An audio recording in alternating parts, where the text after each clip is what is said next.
বন্ধুরা, গ্রামের দিকে দেখো আমাদের মাঠ ভরা সবুজ ঘাস। দেখো বৃষ্টি হওয়ার জন্য প্রচুর ঘাস হয়ে গেছে, তার জন্য গরু ছাগল সব বাঁধা হয়েছে, খাচ্ছে। দেখো কত সুন্দর।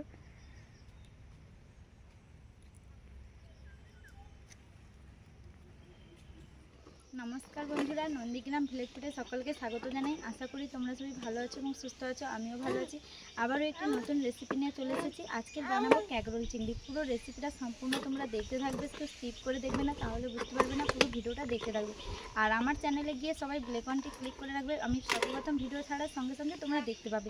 এই গ্রামের নিত্য নতুন ভিডিওগুলো তোমরা দেখতে গেলে সবাই একটু লাইক করে দেবে, কমেন্ট করবে এবং বেশি বেশি শেয়ার করবে। দেখতে থাকো তাহলে। বন্ধুরা দেখো, আমাদের গ্রামের দিকে পুকুর পাড়েতেই কত সুন্দর তাল গাছগুলো দেখো, আর পুকুর দেখো কত বড় এবং সুন্দর। দেখো জলগুলো কত চকচকে, দেখো কত সুন্দর। প্রথমে বন্ধুরা আমি ক্যাকরোলগুলো ভালো করে ছোট ছোট করে কেটে নেব, আলুগুলোও কেটে নেব।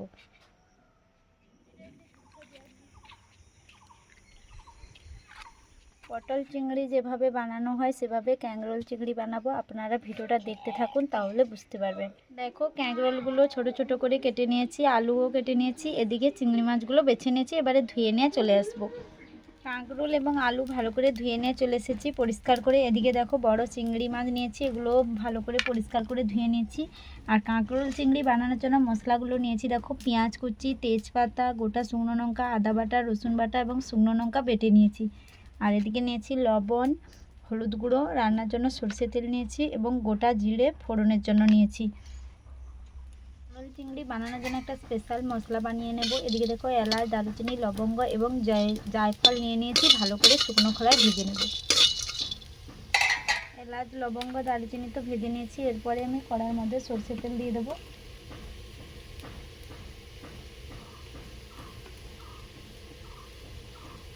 গোটা জিরে ফোড়নের জন্য,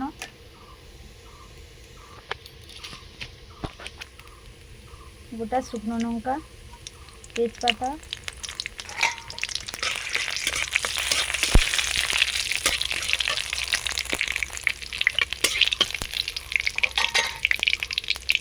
ওর মধ্যে দিয়ে দেবো রসুন বেটে রেখেছিলাম, দিয়ে দিচ্ছি। ভালো করে ভেজে নেব।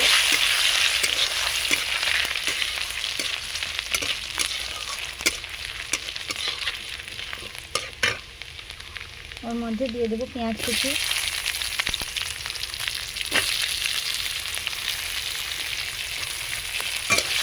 পেঁয়াজ লাল লাল করে ভেজে নেব।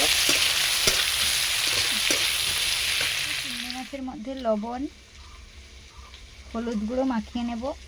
মাখিয়ে ভালো করে ওর মধ্যেই আমি চিংড়ি মাছগুলো দিয়ে দেবো। চিংড়ি মাছগুলো বেশি ভাজবো না, আমরা বাটি ভাপা যেভাবে করি সেইভাবে। হালকা হালকা পেঁয়াজের সঙ্গে চিংড়ি মাছগুলো ভাজা হয়ে যাবে। এর সঙ্গে চিংড়ি মাছ এবং পেঁয়াজ ভালো করে ভাজা হয়ে গেছে। ওর মধ্যে দিয়ে দেবো আদা বাটা, লঙ্কা বেটে রেখেছিলাম, দিয়ে দেবো। ওর মধ্যে দিয়ে দেবো হলুদ গুঁড়ো,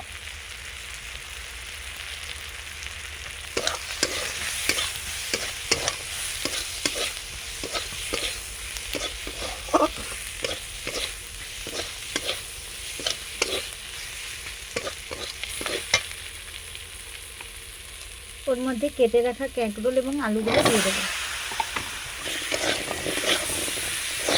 ভালো করে মশলার সঙ্গে ক্যাকরোল এবং আলু ভালো করে চমড়িয়ে নেব। ওর মধ্যে দিয়ে দেবো স্বাদ মতো লবণ,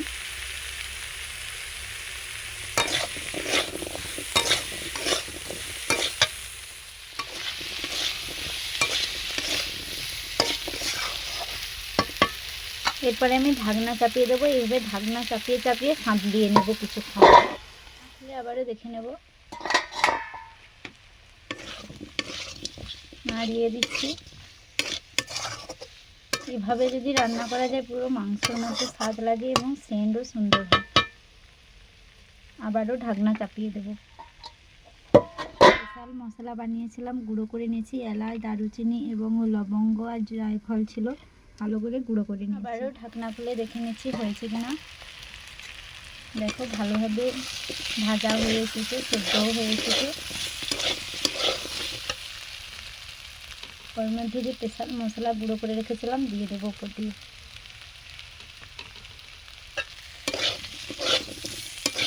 সবজির সঙ্গে এইভাবে মশলা দিয়ে কষালে আরও খেতে খুব সুস্বাদু হবে। এবারে আবারও ঢাকনা চাপিয়ে দেবো। আর ঢাকনা দেবো না, আমার হয়ে গেছে। এবারে আমি জল দিয়ে দেবো। এই মশলার সঙ্গে চিংড়ি মাছ এবং আলু ক্যাগরোল এইভাবে কষালে খেতে খুব সুন্দর লাগে এবং স্বাদও দুর্দান্ত হয়।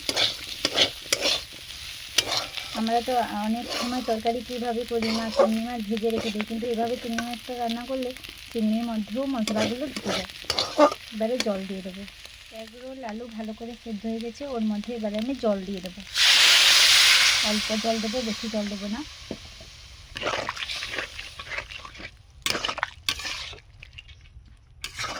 ঢাকনা চাপিয়ে দেবো। না হলে আবারও দেখে নেবো হয়েছে কিনা।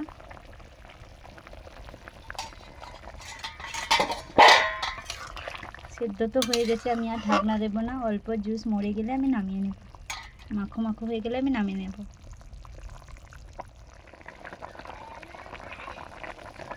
ক্যাগরোল চিংড়ি তো হয়ে গেছে, দেখো আলু দিয়ে মাখো মাখো করেছি। এবারে আমি নামিয়ে নেব। হয়ে গেছে, দেখো কত সুন্দর কালার হয়েছে।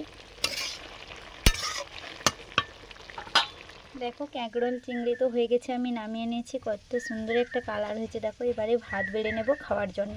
দেখো পাতার মধ্যে আমাদের ঘরের চালের ভাত নিয়েছি। দেখো কত সুন্দর লম্বা লম্বা সাদা সাদা ভাত এবং ক্যাগরোল চিংড়ি নিয়ে নিয়েছি। খেয়ে দেখাবো তোমাদের কেমন হয়েছে। ভাতের সঙ্গে তো ক্যাগরোল চিংড়ি বানিয়ে নিয়েছি, এবারে খেয়ে দেখাবো তোমাদের কেমন হয়েছে।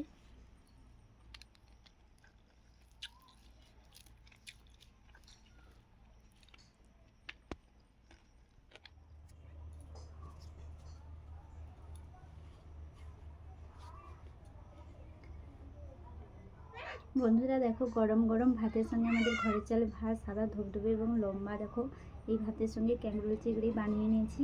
এবারে খেয়ে দেখাবো তোমাদের কেমন হয়েছে।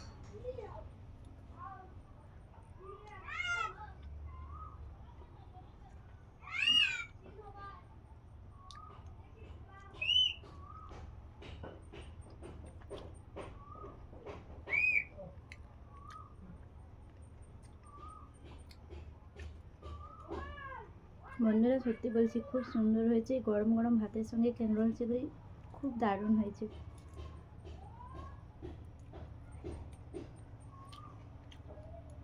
ভিডিওটি ভালো লাগলে প্লিজ সবাই সাবস্ক্রাইব করে দেবে, লাইক করে দেবে। দেখা হচ্ছে পরের একটি ব্লগ নিয়ে। ততক্ষণে সবাই ভালো থাকবে, সুস্থ থাকবে। চলো টাটা।